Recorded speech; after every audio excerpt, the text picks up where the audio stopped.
Diascofoot, le miroir du football de la diaspora congolaise.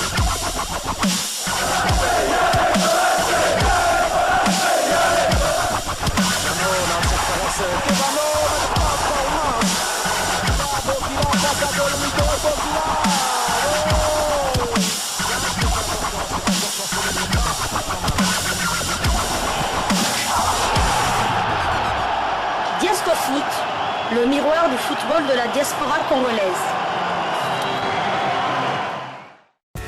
Vous êtes en train de suivre Diascofoot, le miroir du football de la diaspora congolaise. Diascofoot qui vous apporte des informations, des compléments d'informations sur les binationaux ou les compatriotes congolais de la diaspora, uniquement de la diaspora. Vous savez, Diascofoot ne parle que du football de la diaspora, que ce soit des entraîneurs, que ce soit des joueurs, des managers, tout ce qui tourne autour du football congolais, mais de la diaspora qui peut apporter un plus au football congolais. Donc voilà, aujourd'hui, nous allons revenir sur un joueur qui règne un peu dans le monde du football, hein, et pas plus particulièrement congolais depuis au moins 15 ans.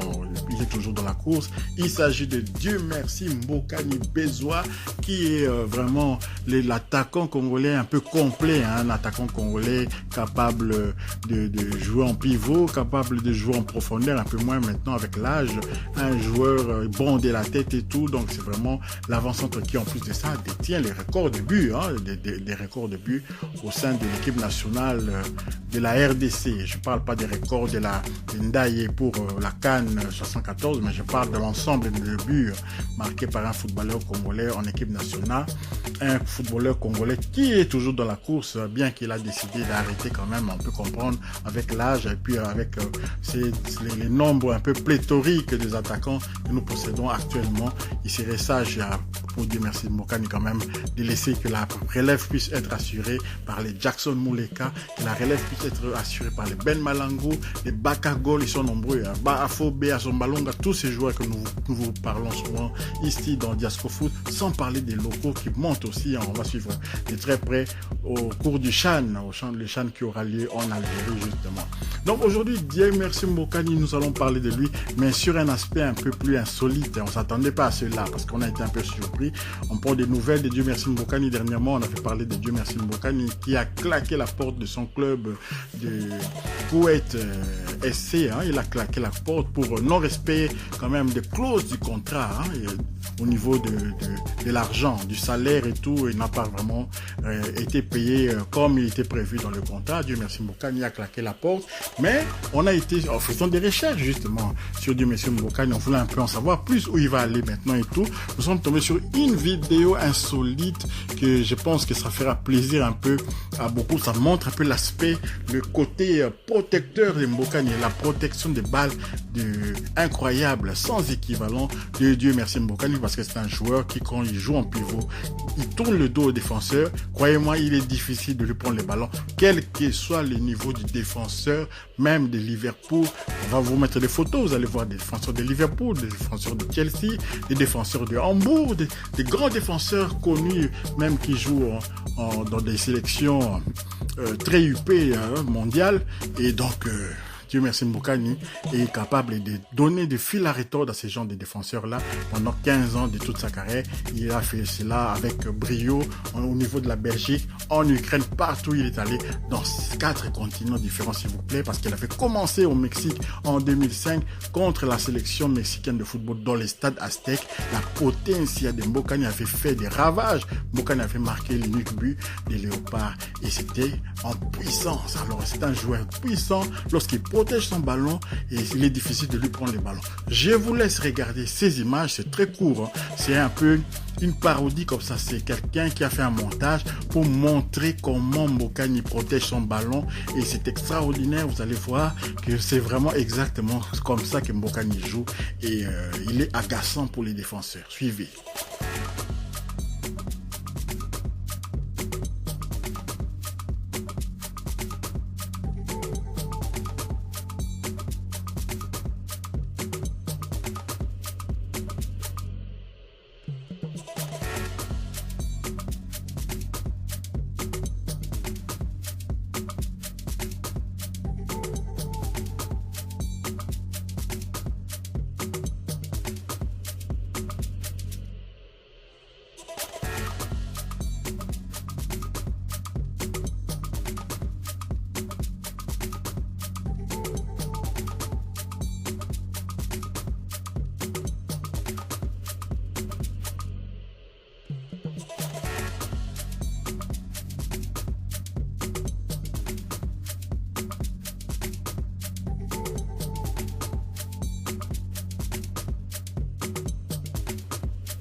Voilà, nous sommes de retour, vous avez vu, hein, c'était ingénieux quand même, hein, cette vidéo. Hein, mes félicitations à la personne, hein, à l'acteur visiblement arabe, hein, qui a fait cette vidéo quand même pour montrer un peu comment Mbokani joue. Il joue comme ça exactement.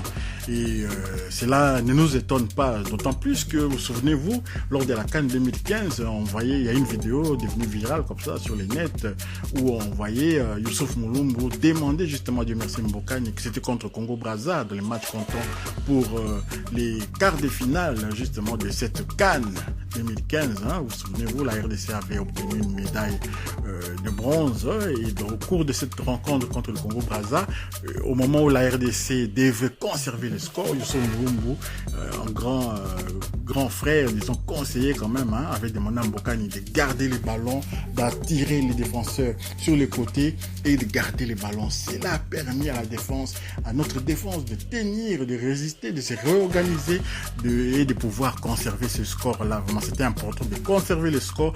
Et Mbokani, vous avez vu comment il avait encore marqué le 4e but, hein, en prenant les dessus en toute puissance, en protégeant les ballons, en mettant ces ballons hors de portée du défenseur Bissiki avant de tromper les gardiens Mafumbi. C'était extraordinaire. Dieu merci Mbokani à ce don-là, c'est l'art de pouvoir protéger les ballons. C'est un joueur qui protège les ballons. Je vous montre d'ailleurs quelques tweets.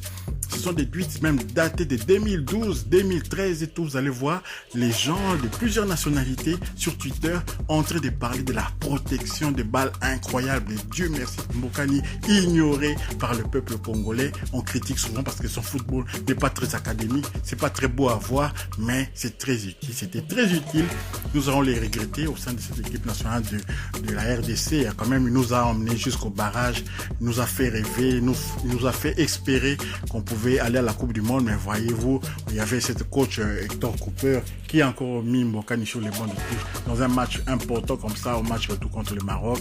Et voilà, ça a provoqué notre chute. À Kinshasa, on n'avait pas perdu, on avait même bien joué, on était bien en place. Mbokani avait joué son rôle, libérant les espaces pour un joueur comme Yohan Wissa, qui normalement aurait dû se régaler. Bakam aussi avait été un peu plus efficace, et on aurait pu marquer ses 2e buts, ses 3e buts à Kinshasa. Donc vous avez vu, vous avez suivi les images, hein, ces montages réalisés par un des fans certainement de Mbokani, un arabe, peut-être supporter du Koweït SC, je ne sais pas. C'est un clin d'œil comme ça pour lui dire au revoir, merci pour tout.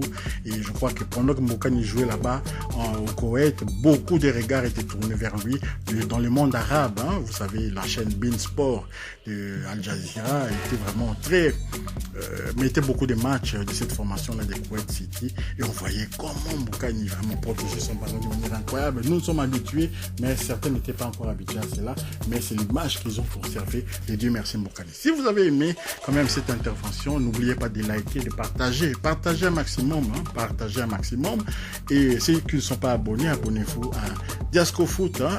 N'oubliez pas aussi d'activer la petite cloche des notifications afin de ne pas manquer les prochaines vidéos que nous on mettra en ligne. Au revoir.